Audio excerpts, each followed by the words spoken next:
ನಮಸ್ಕಾರ ಸ್ನೇಹಿತರೆ, ನಾನು ಮೃತ್ಯುಂಜಯ ಶಕ್ಕಿ, ಕರ್ನಾಟಕ ಧಾರವಾಡ. ನನ್ನ ಸ್ವಯಂ ಸಿದ್ಧಿ ಯೂಟ್ಯೂಬ್ ಚಾನಲ್ಗೆ ನಿಮಗೆಲ್ಲ ಸ್ವಾಗತ.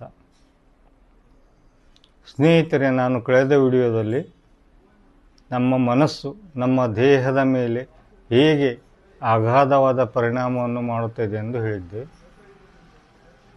ಈಗ ನಮ್ಮ ಮನಸ್ಸು ನಮ್ಮ ಇಡೀ ಜೀವನವನ್ನೇ ರೂಪಿಸಬಲ್ಲದು ಎಂದು ಹೇಳಿದರೆ ನೀವು ನಂಬುತ್ತೀರಾ?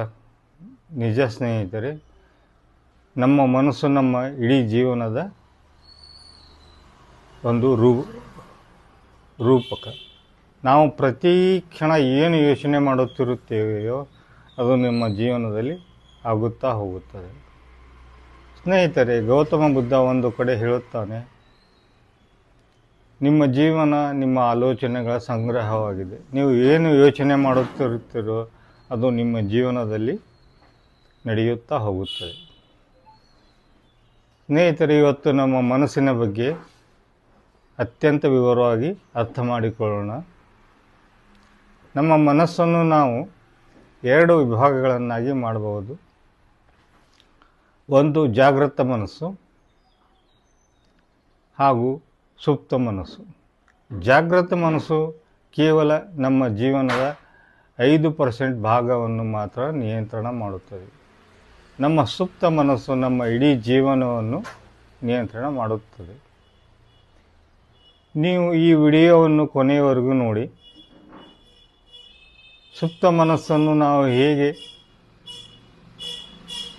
ವಶಪಡಿಸಿಕೊಳ್ಳಬಹುದು ಅಥವಾ ಅದರಲ್ಲಿ ನಮಗೆ ಬೇಕಾಗಿದ್ದನ್ನು ಹೇಗೆ ಅದರಲ್ಲಿ ಅಳವಡಿಸಬೇಕು ಎಂಬುದನ್ನು ನಾನು ನಿಮಗೆ ಕೊನೆಯಲ್ಲಿ ಹೇಳುತ್ತೇನೆ. ಇನ್ನೂ ನೀವು ನನ್ನ ವಿಡಿಯೋ ಚಾನಲ್ಗೆ ಸಬ್ಸ್ಕ್ರೈಬ್ ಮಾಡಿಲ್ಲ ಅಂದರೆ ಸಬ್ಸ್ಕ್ರೈಬ್ ಮಾಡಿ ಹಾಗೂ ಬೆಲ್ ಐಕಾನ್ ಒತ್ತಿ. ಸ್ನೇಹಿತರೆ, ಮನಸ್ಸಿನಲ್ಲಿ 2 ಭಾಗ, ಒಂದು ಜಾಗೃತ ಮನಸ್ಸು, ಇನ್ನೊಂದು ಸುಪ್ತ ಮನಸ್ಸು. ಜಾಗೃತ ಮನಸ್ಸು ಕೇವಲ ನಾವು ಎಚ್ಚರ ಇದ್ದಾಗ ಕೆಲಸ ಮಾಡುತ್ತಿರುತ್ತದೆ. ಸುಪ್ತ ಮನಸ್ಸು ನಾವು ನಿದ್ದೆ ಮಾಡುವಾಗ, ಎಚ್ಚರ ಇದ್ದಾಗ, ಎಲ್ಲ ಸಮಯದಲ್ಲೂ ಸುಪ್ತ ಮನಸ್ಸು ನಮ್ಮ ಕೆಲಸಗಳನ್ನು ಮಾಡುತ್ತಿರುತ್ತದೆ. ಉದಾಹರಣೆಗೆ ನಮ್ಮ ಹೃದಯ ಬಡಿತ, ನಮ್ಮ ರಕ್ತ ಚಲನ, ನಮ್ಮ ಶ್ವಾಸಕೋಶ, ನಮ್ಮ ಉಸಿರಾಟ ಎಲ್ಲವನ್ನು ನಮ್ಮ ಸುಪ್ತ ಮನಸ್ಸು ನಿಯಂತ್ರಣ ಮಾಡುತ್ತಿರುತ್ತದೆ. ಸುಪ್ತ ಮನಸ್ಸಿನನ್ನು ನಾವು ಹೇಗೆ ಹತೋಟಿಗೆ ತೆಗೆದುಕೊಳ್ಳಬಹುದೆಂದನ್ನು ನಾನು ನಿಮಗೆ ಕೊನೆಯಲ್ಲಿ ಹೇಳುತ್ತೇನೆ. ಸ್ನೇಹಿತರೆ, ಜಾಗೃತ ಮನಸ್ಸು ನಾವು ಏನು ವಿಚಾರ ಮಾಡುತ್ತೇವೆ ಅದನ್ನೇ ನಮ್ಮ ಜೀವನದಲ್ಲಿ ತರಲು ಬಯಸುತ್ತದೆ ಹಾಗೂ ತಂದೆ ತರುತ್ತದೆ.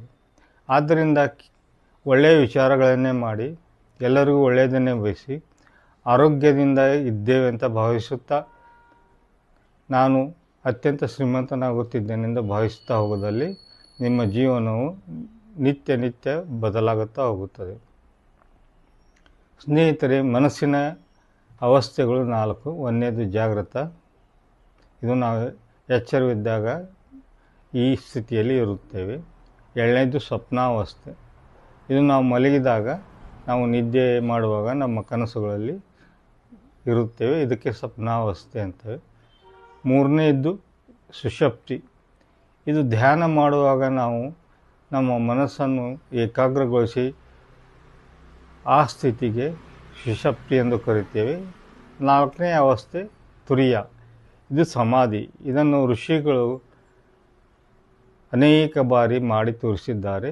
ತುರಿಯ ಅವಸ್ಥೆಯಲ್ಲಿ ನಮಗೆ ಜಗತ್ತಿನಲ್ಲಿ ಯಾವುದೇ ಆಗುಹೋಗುಗಳ ಬಗ್ಗೆ ಪ್ರಜ್ಞೆ ಇರುವುದಿಲ್ಲ ಮತ್ತು ನಮ್ಮ ದೇಹದ ಮೇಲೆ ಪ್ರಜ್ಞೆ ಇರುವುದಿಲ್ಲ. ಸುಷುಪ್ತಿಯಲ್ಲಿ ನಾವು ನಮ್ಮ ಜೀವನದ ಅನೇಕ ಕಷ್ಟಗಳನ್ನು ನಿವಾರಿಸಿಕೊಳ್ಳಬಹುದು. ಜಾಗೃತ ಮನಸ್ಸು ನಾವು ಪ್ರತಿ ದಿವಸ ಬೆಳಗ್ಗೆ ಎದ್ದ ತಕ್ಷಣ ಅದರ ಕೆಲಸ ಪ್ರಾರಂಭವಾಗಿ ರಾತ್ರಿ ಮಲಗುವವರೆಗೂ ಅದು ತನ್ನ ಕೆಲಸವನ್ನು ಮಾಡುತ್ತಾ ಇರುತ್ತದೆ. ಹಾಗಾದರೆ ನಾವು ಜಾಗೃತ ಮನಸ್ಸನ್ನು ನಾವು ಏನು ಯೋಚನೆ ಮಾಡುತ್ತಿದ್ದೇವೆ ಎಂಬುದರ ಮೇಲೆ ನಮ್ಮ ಜೀವನ ರೂಪಣೆಗೊಳ್ಳುತ್ತದೆ. ಜಾಗೃತ ಮನಸ್ಸನ್ನು ನಾವು ನಿಧಾನವಾಗಿ ಒಳ್ಳೆಯ ವಿಚಾರಗಳಿಂದ ತುಂಬಿದಾಗ ನಮ್ಮ ಬದುಕು ನಿಧಾನವಾಗಿ ಒಳ್ಳೆಯದಾಗುತ್ತಾ ಹೋಗೋದರಲ್ಲಿ ಯಾವುದೇ ಸಂಶಯವಿಲ್ಲ. ನಮ್ಮ ಸುಪ್ತ ಮನಸ್ಸನ್ನು ನಾವು ಒಳ್ಳೆಯ ಕೆಲಸಕ್ಕೆ ಬಳಸಬಹುದು. ಅದನ್ನು ಹೇಗೆ ಮಾಡಬೇಕು ಎಂದು ನಿಮಗೆ ಮುಂದೆ ವಿವರಿಸುತ್ತಾ ಹೋಗುತ್ತೇನೆ. ಸ್ನೇಹಿತರೆ, ಈ ವಿಷಯದಲ್ಲಿ ಅನೇಕ ಸಂಶೋಧನೆಗಳು ಆಗಿದ್ದಾವೆ. ಆ ಎಲ್ಲ ಸಂಶೋಧನೆಗಳನ್ನು ನೀವು ಗೂಗಲ್ನಲ್ಲಿ ಸರ್ಚ್ ಮಾಡಿ ನೋಡ್ಬೋದು. ಮನಸ್ಸು ನಮ್ಮ ಒಳ್ಳೆಯ ಮಿತ್ರ ಹಾಗೂ ಕೆಟ್ಟ ಸ್ನೇಹಿತ. ಕೃಷ್ಣ ಹೇಳುವಂತೆ ಮನಸ್ಸನ್ನು ನಾವು ನಮ್ಮ ಹತೋಟಿಯಲ್ಲಿ ಇಟ್ಟುಕೊಂಡರೆ ಅದು ನಮಗೆ ಒಳ್ಳೆಯ ಕೆಲಸಗಳನ್ನೇ, ಒಳ್ಳೆಯ ಪರಿಣಾಮಗಳನ್ನೇ ನೀಡುತ್ತದೆ. ಮನಸ್ಸು ನಮ್ಮ ಹತೋಟಿಯಲ್ಲಿದ್ದರೆ ನಮ್ಮಿಂದ ಅಸಾಧ್ಯವಾದ ಕೆಲಸಗಳು ಯಾವುವೂ ಇರೋದಿಲ್ಲ, ನಾವು ಎಲ್ಲವನ್ನು ಸಾಧಿಸಬಹುದು. ಹಾಗೆಯೇ ಮನಸ್ಸನ್ನು ನಾವು ಹರಿಬಿಟ್ಟರೆ ಅದು ಎಲ್ಲಿ ತಿರುಗುತ್ತಾ ಇರುತ್ತದೆ ಎಂದು ನಮಗೆ ಗೊತ್ತಿಲ್ಲ. ಅದು ಒಂಥರ ಹೆಂಡ ಕುಡಿಸಿದ ಮಂಗನಂತೆ ಈ ಕೊಂಬೆಯಿಂದ ಆ ಕೊಂಬೆಗೆ, ಆ ಕೊಂಬೆಯಿಂದ ಈ ಕೊಂಬೆಗೆ ಹಾರುತ್ತಾ ಇರುತ್ತದೆ ಮತ್ತು ಎಲ್ಲ ಒಳ್ಳೆಯ ವಸ್ತುಗಳು ನನಗೆ ಬೇಕು ಎಂದು ಬಯಸುತ್ತಾ ಹೋಗುತ್ತದೆ. ಆದ ಕಾರಣ ಮನಸ್ಸಿನ ನಿಯಂತ್ರಣ ಅತಿ ಮುಖ್ಯ. ಮನಸ್ಸನ್ನು ನಿಯಂತ್ರಣ ಮಾಡಲು ನಾವು ನಿಧಾನವಾಗಿ ಉಸಿರಾಟ ಮಾಡಬೇಕು ಮತ್ತು ನಮ್ಮ ಯೋಚನೆಗಳನ್ನು ಗಮನಿಸುತ್ತಾ ಹೋಗಬೇಕು. ಹೇಗೆ ನಾವು ಟಿವಿ ನೋಡುತ್ತಾ ಇರುತ್ತೇವೆಯೋ ಹಾಗೆ ನಮ್ಮ ಮನಸ್ಸಿನ ವಿಚಾರಗಳನ್ನು ನಾವು ನೋಡುತ್ತಾ ಹೋದಲ್ಲಿ ನಮ್ಮ ಮನಸ್ಸಿನಲ್ಲಿ ನಾವು ಏನು ವಿಚಾರ ಮಾಡುತ್ತಾ ಇದ್ದೇವೆ ಎಂದು ನಮಗೆ ನಿಧಾನವಾಗಿ ತಿಳಿಯುತ್ತಾ ಹೋಗುತ್ತದೆ. ಇದರಿಂದ ನಮ್ಮ ವಿಚಾರಗಳನ್ನು ನಾವು ನಿಧಾನವಾಗಿ ಬದಲಿಸುತ್ತಾ ಹೋದಲ್ಲಿ ನಮ್ಮ ಜೀವನವು ಅತ್ಯಂತ ಒಳ್ಳೆಯ ಸ್ಥಿತಿ ಕಡೆ ಹೋಗುತ್ತದೆ. ನಾನು ನಿಮಗೆ ಮೊದಲೇ ಹೇಳಿದಂತೆ ನಮ್ಮ ಸುಪ್ತ ಮನಸ್ಸಿಗೆ ನಾವು ಏನೇ ಸಂದೇಶವನ್ನು ಕಳಿಸಿದರೆ ಅದು ಕಾರ್ಯರೂಪದಲ್ಲಿ ಬೇಗನೆ ಬರುತ್ತದೆ. ಆದರೆ ಸುಪ್ತ ಮನಸ್ಸು ಬೇಗನೆ ತನ್ನ ಒಳಗಡೆ ನಮ್ಮ ವಿಚಾರಗಳನ್ನು ಬಿಡುವುದಿಲ್ಲ. ಅದಕ್ಕೆ ನಾವು ಪ್ರಯತ್ನ ಮಾಡಬೇಕು.